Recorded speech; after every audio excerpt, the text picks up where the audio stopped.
This is the actual hack for getting a perfect facelift whenever you're installing your frontal wigs. Yes, if you want to get a perfect facelift whenever you're installing your frontal wigs, then you should follow through this hack. Whatever what the stylist is doing, watch how she did it.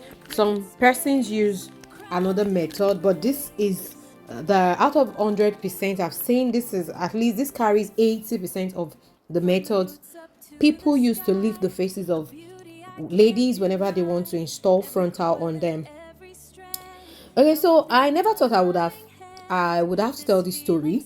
There are some kind of pain you don't prepare for because you never imagined they could happen to you.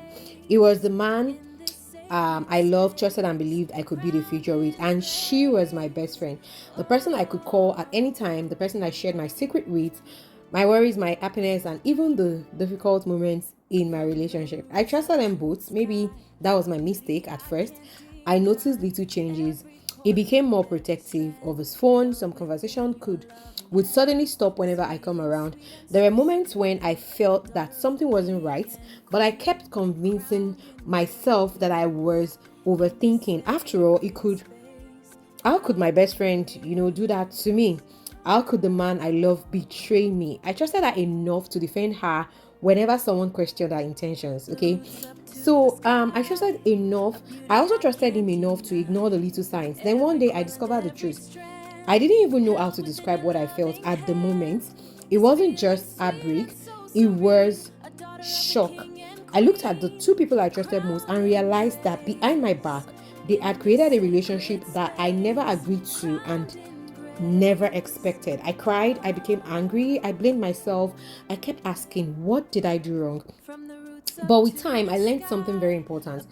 Someone else's betrayal is not a reflection of your worth, okay? I could have been a better person. I could have missed the signs. I could have trusted too much. But their decision to betray me was still their decision. It's never mine. And that is when I stopped begging for explanation. I stopped competing with another woman. I stopped asking myself why I wasn't enough. Instead, I chose myself. I realized that sometimes God allows certain people to walk out of your life because He knows what you cannot see. Losing them hurts, but losing myself would have even hurt more. Will God still be God even after losing them? Yes. Will my life move on? Yes. Today I don't carry hatred in my heart. I carry the lessons. Okay. I'll continue the story in the next video.